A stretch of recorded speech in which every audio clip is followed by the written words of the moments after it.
were on economic issues.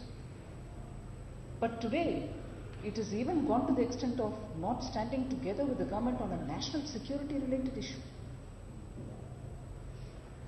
Political issues, yes, we know every time the government stands out to prove that it can have the parliament function, it can have the parliament function more than 100% of its time.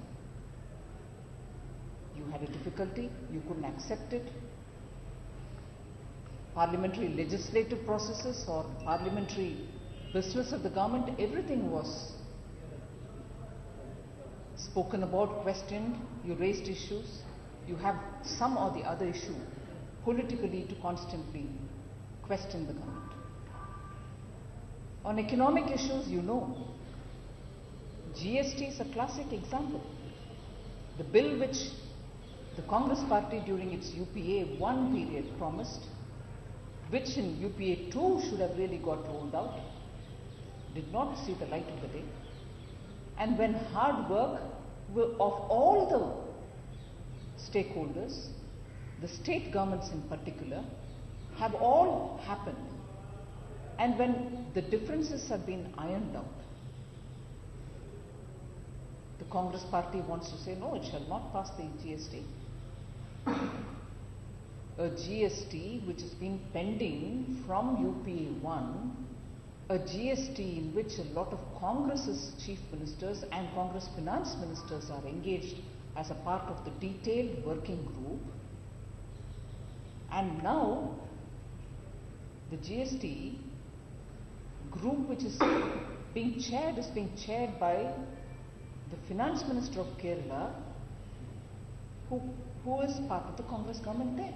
And in spite of that, much against the principle of cooperative federalism, the Congress party wants to say we shall not pass the GST bill, which political parties and also experts have said, if only it is passed, it shall bring about 1 to 2% increase in our GDP. It is going to be benefiting everybody. And you are opposing a bill of that nature, which you yourself were working in your first and the second term.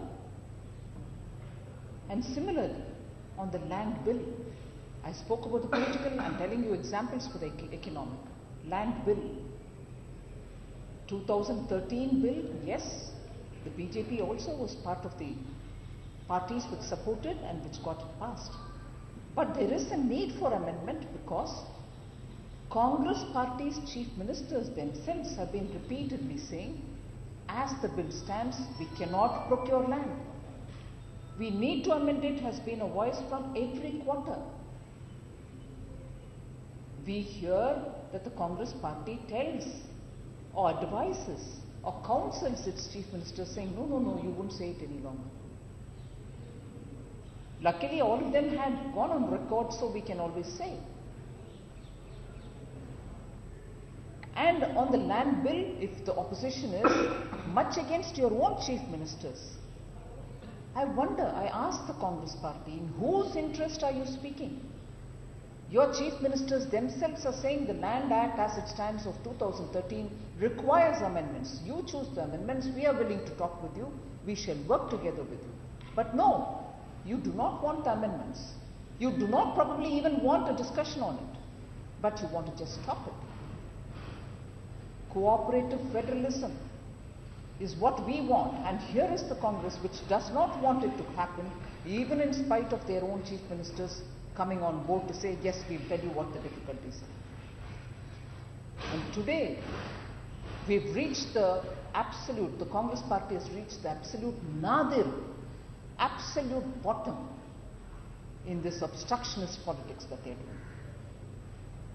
What are they objecting to? A peace accord which has been waiting for decades, a peace accord which quietly brings a certain peace and security for not just the Northeast but for the entire country, a peace accord in which majority of the groups have agreed and they have become a partner to it. The details are being worked out, the government will come out with it. But no, here too, the Congress party, unfortunately, does not have the statesmanship to see what has come out of it. Their chief ministers instantly welcomed it. And today what we hear is no, they are being advised, counseled, told to take back their words. No, no, you will not support this. There are enough evidences. Arunachal chief minister had come out openly. This is really historic and has happened after 6 decades, says Mr. Nainong Ering, Congress on Naga Accord. He said this to ANI. Then you have Mr. Nabam Tuki welcomed the initiative of the centre to bring a peaceful solution to the prolonged Naga political issue. Again a Twitter. Today we are hearing that the Congress party's Adhyaksha probably has counselled Mr. Tuki to delete your tweet. I hope what we've heard is not true. Are you telling your chief ministers, your members of parliament, your leaders, who openly, warmly welcomed the accord which the Northeast has been looking forward to for decades, and telling them not to support it?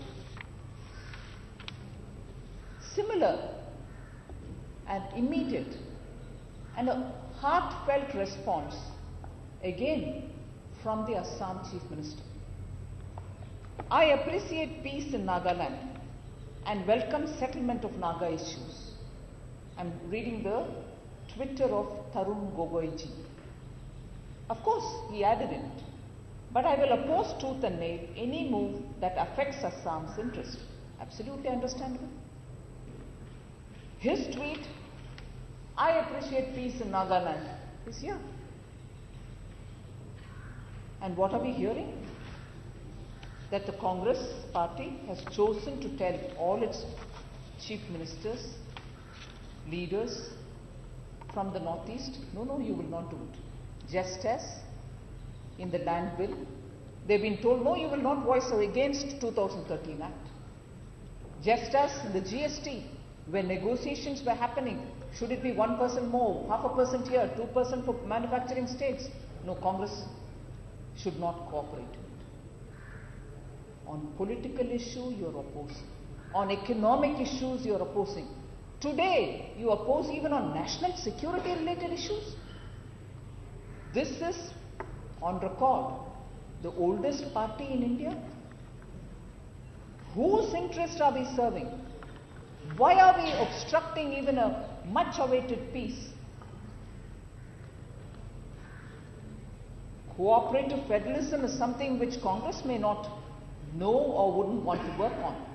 If I may just recollect,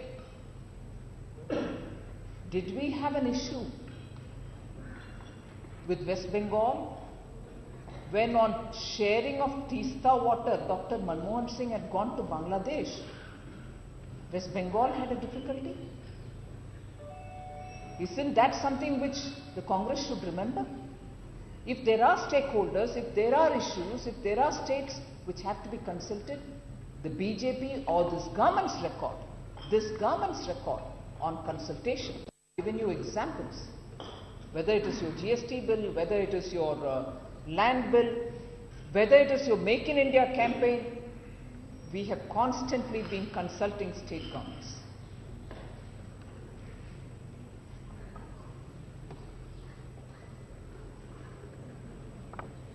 We have been constantly consulting chief ministers. They've been sometimes invited to come to Delhi even before Niti Aayog was reconstituted. The planning commission, erstwhile planning commission, was to be reconstituted. All the chief ministers were brought in. So the Congress may be finding it a bit difficult to adjust to the thought of cooperative federalism. but even as it naturally comes from the states. Is it a virtue to obstruct it? Is it a virtue to tell your chief ministers, no, even if it's an issue of national security, you will not be one with the central government? It is shocking that a party which is one of the oldest in this country, which has been in government for several decades, which probably during its governance also saw many of the accords, effective, not so effective accords. It probably never saw an opposition speaking against the interest of the country. I hope it is not doing it. I hope the Congress party understands the impact of such comments. Congress CMs not taken into confidence is what, thank you Bala, is what Srimati Sonia Gandhi has said. Congress chief ministers not taken into confidence. We reject this. We completely reject this. The chief ministers were called for consultation and the Congress chief ministers chose to boycott it. So this allegation which Srimati Sonia Gandhi has put against the government, saying the chief ministers were not consulted, it's because they chose not to want to come for the meetings. The Congress chose to boycott, just as they choose to boycott the parliament. The Congress party, if it goes at this rate, I'm not here to comment on it, but I will certainly observe that people of India are watching. Political parties' relevance remains intact as long as we remain connected with the people, as long as we speak the voice of the people. The people of India today want peace. The people of India today want no more terrorism. The people of India, particularly in the Northeast, want an end to the insurgency, want development. And this government is fully putting its energy, its time and attention for making Northeast our gateway to the entire Southeast Asia. And we want Northeast to develop. And at this time, to reject your own chief minister's voices,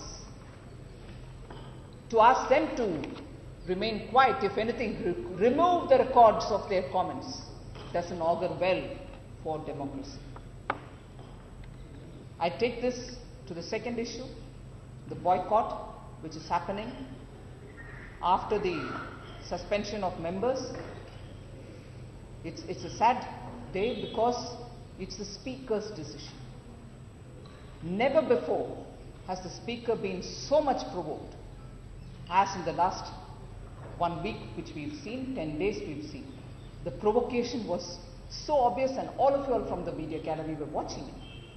And in spite of repeated warnings, the placards were on and on. Sometimes the placards were even thrown at the at the Speaker's chamber, into her, somewhere close to her feet, blocking her from being visible to the members.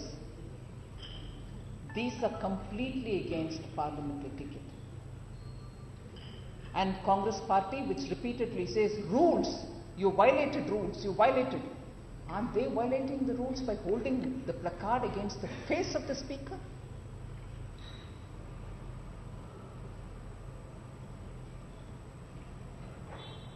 And to compare constantly, oh, you also obstructed it in 2010. I'm sure my colleagues would have earlier also spoken to you about it. There's just no comparison between what happened in 2010 and what is happening today.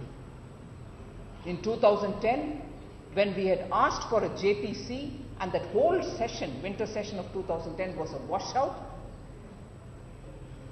by then it was apparent that the CAG report was on. The government saw the CBI itself move towards prosecution, and after all, we asked for a JPC, which at the end of the session, very undiplomatically, very much with a sense of exclusion rather than taking on political parties on board, the government of the day chose to give it in February of 2011 after that session was over. betraying the fact that JPC was to be given and it was a legitimate demand. But what actually is happening now is unfair. And to compare it and to tell the government now, the BJP ruled government now, that you also obstructed, is comparing oranges with apples, to say the least. Thank you.